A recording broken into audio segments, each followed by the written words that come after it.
안녕하세요. 김다니엘입니다. 며칠 전에 유튜브 좌파 방송에서 기독교 목회자 시국선을 하는 것을 보았습니다.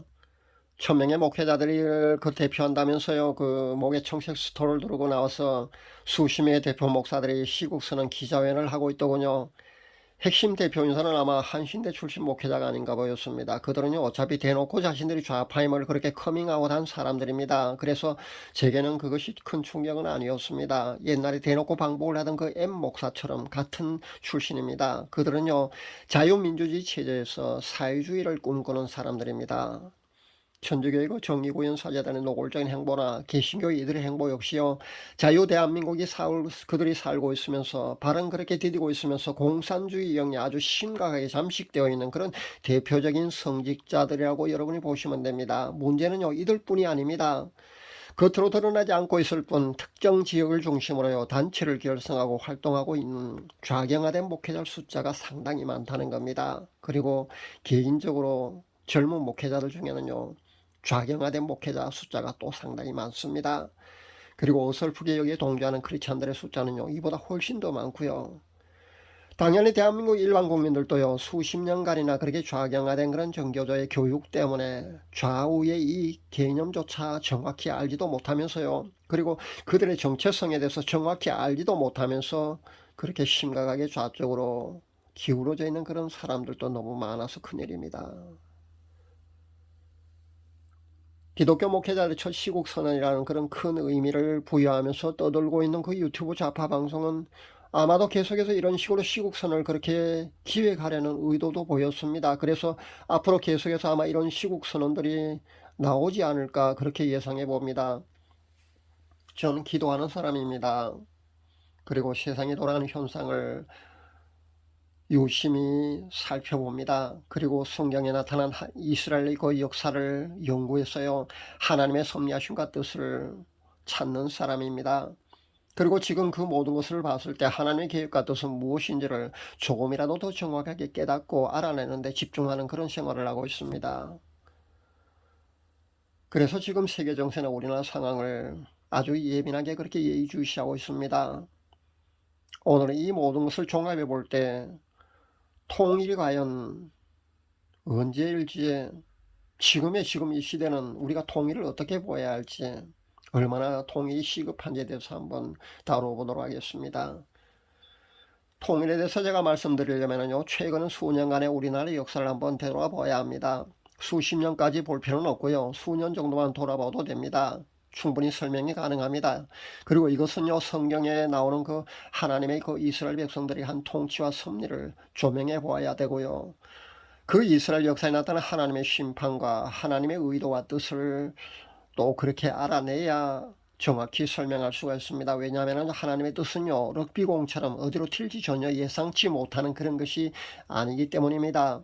분명한 원칙에 의해서 하나님의 섭리와 뜻은 그동안 나타났습니다. 이스라엘 역사 그러니까 성경만 깊이 연구해 보아도요 그 모든 것을 우리는 정확히 알 수가 있다는 겁니다. 하나님의 섭리와 뜻을 말입니다. 굳이 예언의 은사를 받은 사람이 그렇게 계시를 받아야만 아는 것이 아니라는 겁니다. 성경만 깊이 연구해 보아도요 이스라엘 역사만 연구해 봐도요 하나님의 섭리와 뜻을 우리가 정확히 짐작할 수가 있습니다. 자 이제 제가 본론으로 한번 들어가 보도록 하겠습니다. WCCP 총회가 2013년도에 부산 빅스코에서 있었습니다. 정확히 2013년 10월 30일입니다. 이것은요 배도가 맞습니다. 이로써 한국교회는요 하나님께 씻을 수 없는 큰 죄를 역사적으로 그렇게 범하게 되었습니다. 그 다음에 2014년 세월호 사고가 그렇게 일어났고요. 이를 트집 삼아서 2017년도 박근혜 대통령 불법 탄핵이 자행되었습니다. 그리고 2017년 5월 10일 좌파 정권이 드디어 집권하게 됩니다. 여러분은 이런 일들이 그냥 우연히 일어났다고 보십니까? 전 그렇게 보질 않습니다. 그리고 이것은요 성경에 나오는 하나님의 심판의 방법을 연구해 보는 사람의 입장으로 볼 때요 그 분명히 우연이 아니라는 겁니다. 성경에 나타난 그 하나님의 심판의 방법을 연구해 보면요 심판의 도구로 가장 먼저 사용된 것이 바로 악한 지도자의 출현이거든요. 레위기 26장 17절에 잘 나와 있습니다. 이렇게 악한 지도자가 나와서 5년 동안 행한 그네들은 업적이라고 말하지만요 우리가 볼 때는 정말 이 나라를 얼마나 망쳐놓았는지, 정말 우리나라의 근간을 아주 뿌리채 흔들고요 망쳐놓았는지를 우리는 알아차려야 합니다. 이렇게 악한 제도의 출현은요 하나님의 첫 번째 심판입니다. 그리고 두 번째 하나님의 심판의 도구로는 무엇이 사용되느냐 하면 경제폭망입니다. 레위기 26장 18절에서 20절 그리고 29절에 잘 나와 있습니다. 경제폭망은요 하나님의 두 번째 심판의 도구입니다. 그 M정권에서 5년 동안 말입니다. 나라 빚이 얼마나 지어놨는지 여러분 아마 아십니까? 천문학적인 숫자입니다. 아마 우리 손주 때까지 아마 갚아도 다 갚지 못할 정도로 아주 엄청난 액수의 나라 빚이 있다는 것을 여러분이 아셔야 합니다. 그러니까 세 번째 하나님의 심판을 언급하기 전에 두 번째 하나님의 심판은 이렇게 경제폭망이라는 것을 여러분 명심할 수 있기를 바랍니다. 이렇게 경제폭망도요 하나님의 심판의 도구로 그렇게 사용된다는 걸 잊지 마시기 바랍니다. 그럼 이번에 세 번째 하나님의 심판은 무엇일까요? 세 번째 하나님의 심판은요 황사입니다. 다르게 말씀드리면 미세먼지라고도 봐도 됩니다. 신명기 28장 24절에 잘 나와 있습니다. 성경에는 모래폭풍이라고 그렇게 설명도 합니다. 실제 중도지방에 가면은요 모래폭풍이 실제입니다. 그런 류로 보시면 됩니다. 그러니까 하나님의 그 심판의 도구로요 황사가 사용되기도 했다는 겁니다. 그 M정권 수년간 한반도를 뒤덮은 그 황사 여러분 아마 기억하실 겁니다.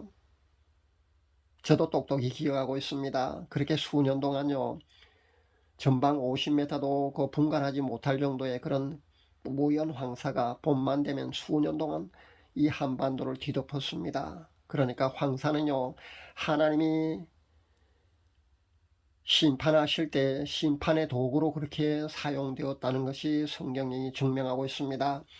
네 번째 하나님의 심판의 도구는요 전염병입니다. 에스겔서 5장 17절에 그것이 잘 나와 있습니다. 이 설명은요 제가 굳이 하지 않겠습니다. 왜냐하면 우리가 모두가 잘 알고 있기 때문입니다. 전 세계적인 전염병이었습니다만은 특히 우리나라는요 이 하얀 신발로 인해서 많은 고통을 겪었고요 수많은 죽음이 이 땅에 있어 왔습니다.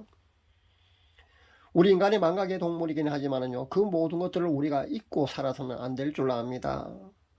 돌이켜보면요 모든 것은요 하나님의 이렇게 심판의 진행형이었다고 여러분 보시면 됩니다. 그렇게 네 번째 하나님의 심판의 도구 그러니까 전염병까지 이 땅에서 현재 실행되었습니다. 이제 하나님의 마지막 심판의 도구 다섯 번째 심판의 도구는 무엇일까요? 성경에 의하면요 그것은 칼입니다. 에스겔서 5장 17절에 그것이 잘 나와 있습니다. 그리고 레위기 26장 30절에서 39절 말씀에 보면요 하나님의 마지막 심판의 도구는 분명히 칼입니다. 칼은요 전쟁을 뜻합니다. 제2한국전쟁을 그 수많은 유명 예언자 그리고 무명에 기도하는 사람들 아마 여러분도 아마 그 예언을 많이 보았을 겁니다. 현재 십몇 년이 지났기 때문에요. 많은 사람들은 현재 한국 전쟁이 제2한국전쟁이 일어나지 않는다고 해서 심지어 예언자들을 조롱하고 그렇게 비판하는 사람들 꽤 많이 있는 걸로 아는데요. 아직 그것이 일어나지 않았을 뿐요. 그 시나리오가 하나님의 손에서 치워진 것은 분명히 아니라고 저는 봅니다. 그러니까 유명 예언자 비롯해서요 수많은 무명에 기도하는 사람들이요 제2한국전쟁을 예언했습니다. 십몇 년 전부터 아마 그렇게 그런 예언들이 아마 쏟아져 나온 걸로 압니다. 저도 한 7년 정도 전에 그 제2한국전쟁을 두 번이나 보았습니다. 그리고 핵폭을 또 몇 번 보았고요. 그렇게 한국교회 그 배도에 대한 회개를 저는 그렇게 외쳤습니다. 전쟁을 하나님이 계시해 주는 건요 회개하라는 외침을 하라는 거거든요. 그래서 저는 회개를 많이 외쳤습니다. 몇 년 동안이나 그렇게 회개를 외쳤습니다. 사랑하는 여러분, 과연 이 땅에 그 제2한국전쟁이 발발할 것 같습니까?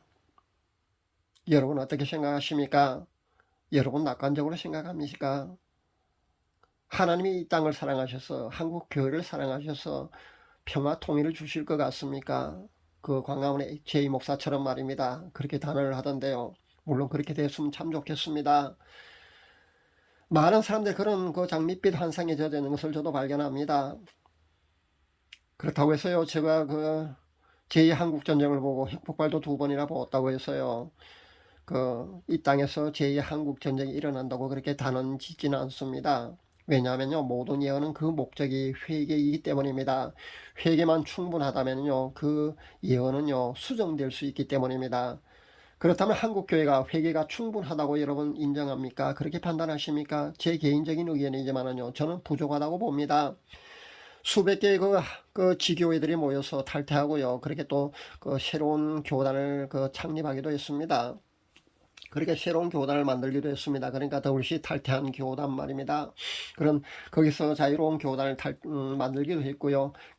최근에 보니까 감리교에서도 아마 탈퇴 움직임이 있는 걸로 아는데요. 근데 더 이상 배도에 대한 회개와 탈퇴가 그게 계속해서 진행되고 있지는 않는 것으로 압니다. 그러니까 이것이 한계인 것 같습니다. 그러니까 저는 불충분하다고 봅니다.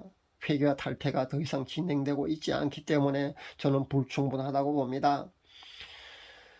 그래서 저는 하나님의 마지막 심판의 도구가 이 땅에서 펼쳐질 수도 있다고 본다는 겁니다. 사랑하는 여러분, 지난번 대선 말입니다. 여러분 잘 기억하고 있을 겁니다. 드라마보다 더 극적으로 그렇게 우파 정권을 하나님이 허락해 주셨지 않습니까? 그렇게 드라마보다 더 극적으로 그렇게 우파 정권을 허락해 주신 하나님의 뜻은 무엇일까요? 그리고 현재 보면요, 한미일 동맹이 아주 급속도로 그렇게 강화되고 있다는 거 여러분 아마 알고 계실 겁니다. 그리고 며칠 전에 보니까요, 한때 북한을 벌벌 떨게 했던 그 강고린 김관진 전 국방장관이 이명박 정권과 박근혜 정권에 이어서요, 윤 정권에서도 이 나라 국방 혁신을 위해서 그렇게 다시 부름을 받는 그런 광경도 제가 보았습니다. 이렇게 하나하나 그렇게 차근차근 진행되고 있는 이 모든 현상이 주는 의미는 과연 무엇일까요? 전 분명히요, 무언가가 있다고 봅니다.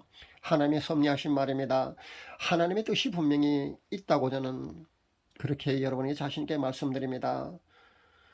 좌경화된 목회자 1000명의 시국 선언이 좌파들의 기획된 작품이라고 해도요, 하나님은요, 그런 모습에 분명히 실망하셨을 것으로 저는 봅니다. 그냥 일반 크리스찬도 아니고요, 하나님의 종이라는 그런 목회자들의 단체 행동이었지 않습니까? 그런 단체 행동을요, 하나님은 더 그렇게 의미를 부여하신다는 것을 알아야 합니다.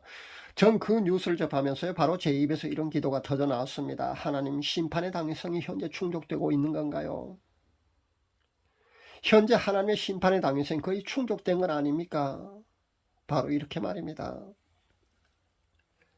하나님은요, 심판하실 때 심판의 당위성이 반드시 모두 충족되어야만이 심판을 실행하십니다.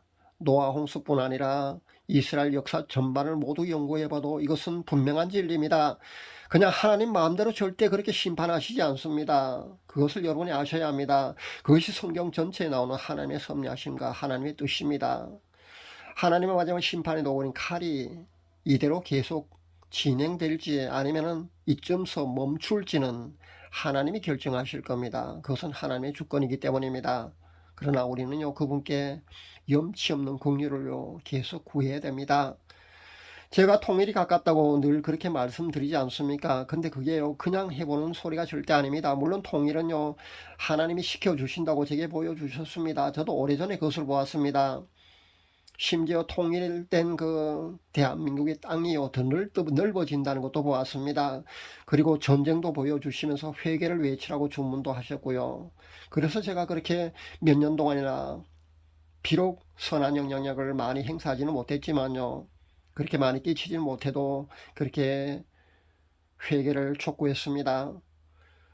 항상 모든 예언의 그 시기만큼은요, 하나님의 절대 주권임을 우리는 알아야 합니다. 그래서 제가 제 한국전쟁이 일어난다는 거나 핵폭발이라든가 아니면은 배도에 대한 회의를 외치는 모든 거 말입니다. 그런 미래에 대한 보는 모든 것들은요, 확정이라고 저는 그런 얘기를 하지 않습니다. 그것은요, 우리의 마음가짐, 한국교회, 우리 하나님의 자녀들이 어떻게 행동하느냐에 따라서요, 말씀에 순종하고 회개하느냐에 따라서 얼마든지 변경이 가능하다고 저는 그렇게 여러분에게 늘 말씀드립니다. 그래서요, 그 하나님이 통일을 시켜주시지만은요, 그 시기만큼은요, 절대 하나님의 주권이라고 저는 인정합니다. 그래서 제가 몇 년 안에 아마 일어날 거라고 그 통일을 시켜 주실 거로 그렇게 믿는 것은요, 제 생각일 뿐입니다. 제 예측일 뿐입니다. 그러니까 큰 의미는 부여하지 마시기 바랍니다.